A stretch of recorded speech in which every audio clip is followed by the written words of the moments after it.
Hello à tous, ici Antéphile, je vous retrouve aujourd'hui pour une petite critique série, on va parler du Revival Creepshow.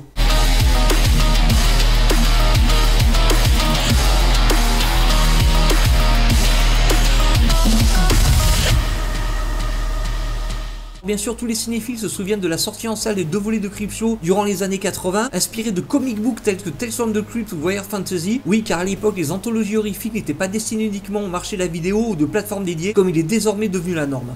Le premier volet sera lui sorti en 1982 et réalisé par George Romero d'après des adaptations de nouvelles ou des scénarios de Stephen King, et le second volet, sympathique mais plus anecdotique, sera réalisé en 1987 par Michael Gornick d'après également des adaptations de nouvelles ou des scénarios de Stephen King. Ce Revival 2019 aura lui été commandé par la plateforme de streaming américaine Shudder, dédiée à l'horreur et au fantastique, et dont le format aura été revu à cette occasion, passant des 4 segments par film à 6 épisodes de 2 segments, soit un total de 12 épisodes pour cette première saison. Une première saison sous l'égide de Greg Nicotero, figure incontournable des effets spéciaux horrifiques des années 80 et 90, et désormais à la barre de The Walking Dead.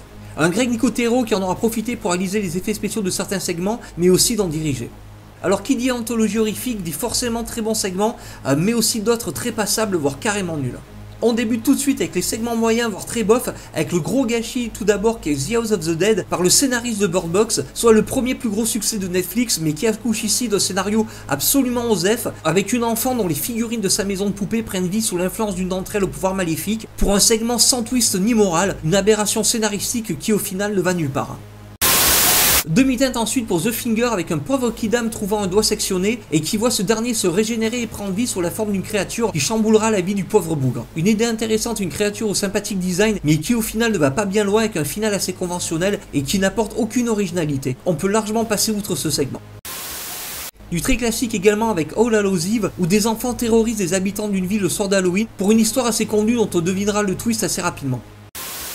Lydia Lane's Better Half est un segment dont on se pose la question de la légitimité sur sa présence, un scénario et une ambiance totalement hors de la série, qui voit là une fan puissante se retrouvant enfermée malgré elle avec le cadavre de sa rivale, le tout doté en plus d'un final qui n'a aucun sens.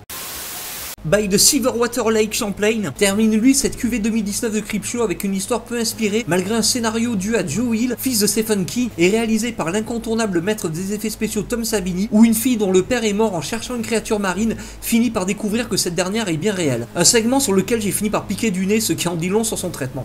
Allez, on passe maintenant au meilleur segment de ce Revival Creepshow. Un Creepshow 2019 qui offre dès le départ un excellent segment avec Grey Matter, d'après une idée de Stephen King, une idée de scénario qui pourra renvoyer au segment du premier Creepshow, intitulé La mort solitaire de Joe Verrill, avec la mutation d'un personnage au contact d'un objet tombé du ciel, et cette fois-ci la mutation s'étend en une ville entière pour un résultat très gore et très pulp dans l'esprit. Un segment auquel on y retrouve au casting rien de moins que Giancarlo Esposito de Breaking Bad et Better Call Saul et Tobin Bell, le Jigsaw de la saga Saw, pour une belle réussite horrifique. De nouveau une ambiance très pulp avec Bad Wolf Down, se déroulant pendant la Seconde Guerre mondiale où un groupe de soldats américains pourchassés par des nazis se retrouve retranchés dans une maison abandonnée jusqu'à ce qu'une créature mythologique se mêle au conflit. Un bon gros délire qui rappelle au souvenir de Dog Soldiers, avec un Jeffrey Combs désormais trop rare ici dans le rôle d'un chef nazi. Segment totalement fou ensuite avec The Mind in the Suitcase par Dave Bruckner, le réalisateur de The Ritual. Une fable horrifique assez absurde où des adolescents trouvent dans un aéroport une valise contenant un homme terriblement contorsionné mais bel et bien vivant. Comble de l'absurde, à chaque fois qu'il sera tenté de sortir l'homme de sa valise, celui-ci finira par cracher une pièce d'or sous le coup de la douleur, et plus la douleur sera longue et forte, plus les pièces d'or s'offriront aux adolescents, ce qui finira bien entendu par tourner mal, un segment à voir en priorité. The Companion est lui un autre épisode réalisé par Dave Bruckner, mais ici bien plus classique dans son thème, où un adolescent brutalisé par son frère croise le chemin d'un étrange épouvantail qui pourrait bien l'aider à mettre fin à ses souffrances. Un segment basique mais sauvé par une réalisation pulp à souhait, un épouvantail au sympathique design. On retrouve heureusement un segment de grande qualité avec Night of the Paw et sa patte d'animal qui réalise des souhaits, où un gérant de pompe funèbre accueille chez lui une tueuse en cavale mais qui n'aura pas été conduite jusque-là par hasard. Un autre segment très pulp avec un Bruce Davidson au top et riche en péripéties. Night of the Paw ayant droit lui à une durée un peu plus longue que les autres épisodes, Time is Stuff in Muskie Holler, le second segment de cet épisode se donne lui le ton d'une blague potache assez fun, au traitement très comic book avec des acteurs cabotinants à souhait, dont un David Arquette complètement halluciné.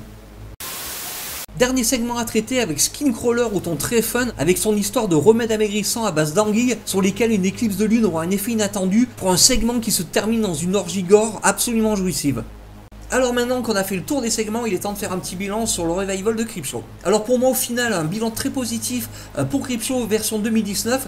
Comme pour toutes les anthologies horrifiques, il y a son lot d'éléments passables ou voire nuls, mais la majorité des segments valent le détour et puis l'ambiance pulp est vraiment géniale. Le seul petit bémol qu'on pourra faire est l'aspect un peu cheap. On n'est pas du tout au budget d'un network, mais ça transpire du coup la sincérité par tous les ports et je vais donner un 4 sur 5 à cette première saison. Il y a un dernier point pour son excellent générique et les transitions en page de BD entre les segments.